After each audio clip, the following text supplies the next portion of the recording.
Neste vídeo, eu vou explicar alguns dos principais pontos da BNCC, como seu contexto de implementação, a sua definição, os seus fundamentos pedagógicos e também as suas competências gerais. Tudo isso de uma forma sintética, descomplicada e bem ilustrativa. Então se ajeite aí na sua cadeira, vai lá buscar um cafezinho e vem comigo.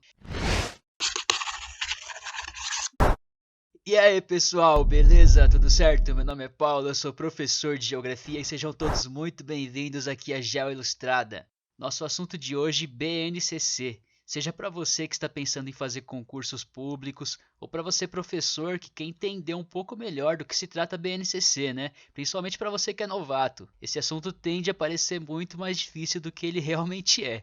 Eu mesmo já passei muito por isso, sei como é que é. Então vamos tentar abordar esse tema de uma forma descomplicada e bastante visual para que você possa entender certinho, beleza? Então bora lá, sem mais enrolações. Vamos começar falando, pessoal, sobre a implementação, sobre quando surgiu e o contexto de implementação da BNCC. Mas ó, eu vou pedir para você ficar até o final do vídeo porque alguns temas estão amarrados, então para você não perder nada é necessário que você veja até o final. E eu vou deixar algumas dicas extras aí para você também durante o vídeo, beleza? Então bora lá, implementação. Ó, é importante que você saiba que a BNCC foi aprovada no dia 22 de dezembro de 2017, por meio da resolução número 2 do Conselho Nacional de Educação. Porém, a BNCC começou a ser formulada durante o governo Dilma, no primeiro semestre do ano de 2015, contando ali com a participação de universidades públicas, de órgãos governamentais e também de setores empresariais. Dito isso, vamos entender agora o que é, afinal de contas, a BNCC, né? Para isso, eu vou deixar aqui a definição de BNCC que consta no próprio documento, mas eu não vou lê-la inteira para não ficar cansativo, tá?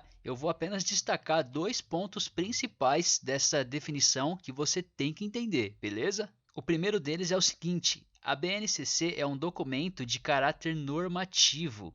O que isso significa? Significa que a BNCC é um documento que define normas, que define diretrizes, regras a serem seguidas por toda a rede de ensino básico do país, desde a rede pública até a rede privada. E o segundo ponto é o seguinte: a BNCC define um conjunto orgânico e progressivo de aprendizagens essenciais. E esse segundo ponto, pessoal, ele surge como uma necessidade de adequação ao artigo 205 da Constituição Federal, que vai dizer que a educação é um direito de todos e um dever do Estado e da família. Dessa forma, a BNCC define o conjunto de aprendizagens essenciais que todo aluno deve saber ao fim do seu ensino básico, ou seja, um conjunto de aprendizagens essenciais que devem ser desenvolvidas ali progressivamente, desde a educação infantil até o ensino médio. Ó, eu sei que eu falei muitas vezes aprendizagens essenciais e isso deve ter ficado cansativo, mas isso foi de propósito, porque isso é extremamente importante, principalmente para quem pensa em concursos, tá? E nós vamos voltar para isso quando formos falar das competências gerais lá na frente, beleza? Então não se esqueça disso. Agora a gente vai falar sobre os fundamentos pedagógicos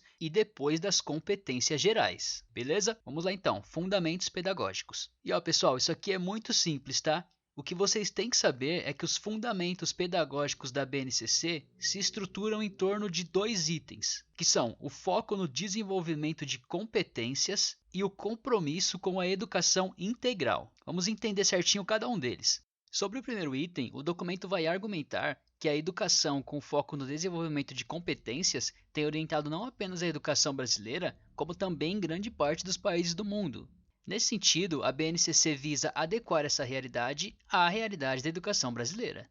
Dentro disso, pessoal, e preste muita atenção no que eu vou dizer agora, ao ter o desenvolvimento de competências como fundamento pedagógico, a BNCC indica o que o aluno deve saber e, principalmente, o que ele deve saber fazer ao fim do ensino básico. Já sobre o segundo item, é necessário diferenciarmos que educação integral é diferente de educação em tempo integral. Com a educação integral, a BNCC está dizendo que as aprendizagens devem estar sintonizadas com as necessidades, com as possibilidades e com os interesses dos estudantes. Isso aqui é muito importante, viu, pessoal? Espero que você esteja anotando aí, beleza? Vamos falar agora do item que talvez seja aí um dos principais da BNCC, tá? Que são as competências gerais. Então vamos lá, com fé.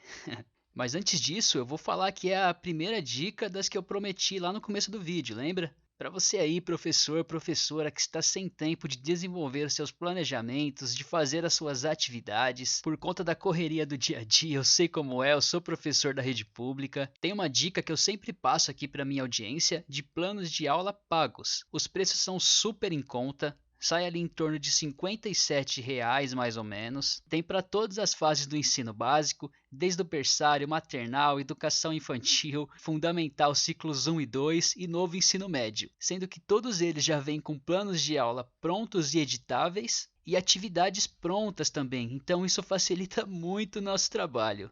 Todos já alinhados à BNCC, viu? Então você não vai precisar quebrar a cabeça aí com o BNCC também, tá bom? Então vamos lá então, finalmente, para a parte final do vídeo. Vamos lá entender então agora, pessoal, as competências gerais. E agora você vai compreender o porquê de eu ter te enchido o saco lá atrás sobre as aprendizagens essenciais. Que é o seguinte, todas essas aprendizagens essenciais, elas estão estruturadas em torno de 10 competências gerais que devem ser desenvolvidas ao longo de todo o ensino básico. Mas antes de eu listar as 10 competências gerais, vamos entender o que a BNCC entende por competência. E isso aqui é extremamente importante, principalmente para você que está pensando aí em concurso, beleza? Então preste bastante atenção. Por competência, a BNCC entende a mobilização de conhecimentos, de habilidades, de atitudes e de valores. Beleza? Você vai esquecer disso? Não, não vai, porque você não pode. Isso aí é extremamente importante, tá bom? Então vamos lá conhecer quais são as 10 competências gerais da BNCC, tá? Lembrando que o que eu vou fazer aqui é uma síntese. Então é muito importante que você vá até o documento e as leia na íntegra, beleza? A primeira delas se refere à valorização e à utilização de conhecimentos historicamente construídos. A segunda tem a ver com o desenvolvimento da abordagem científica, principalmente no que se refere à investigação, à reflexão, ao pensamento crítico e à imaginação criativa. A terceira diz respeito ao desenvolvimento de repertório cultural. A quarta se refere à utilização e ao domínio de diferentes linguagens. A escrita, a visual, a artística e por aí vai. A quinta tem a ver com práticas tecnológicas. A sexta, com a valorização da diversidade e também do projeto de vida de cada estudante. A sétima tem a ver com a argumentação. A oitava tem a ver com as famigeradas habilidades e competências socioemocionais. Eu sei que isso aí já tirou você muito do sério aí durante a sua jornada como professor, né? A nona diz respeito à empatia e à valorização da diversidade. E a 10 tem a ver com a autonomia, com a cidadania e a responsabilidade social. Essas competências estão lá nas páginas 9 e 10, tá? É sempre bom que você vá lá e as leia na íntegra. Por fim, eu vou deixar aqui a segunda dica extra deste vídeo, tá? Que na verdade são sugestões de leitura. Estou deixando aqui algumas na descrição do vídeo, beleza? Principalmente para quem quer entender a BNCC por um viés mais crítico, tá? Existem alguns autores aí que vão criticar muitos pontos da BNCC e é importante conhecer também. Beleza? Então valeu, pessoal. Se esse vídeo tiver um bom feedback, eu posso fazer uma parte 2 explorando outros assuntos que eu não explorei nesse vídeo aqui, para não ficar muito longo, mas eu espero de coração que eu tenha te ajudado. Se te ajudei, deixa um like, que isso fortalece muito o trabalho, e compartilha aí com seus colegas, com as suas colegas professores e professoras, tá? Valeu, até a próxima, tchau, tchau!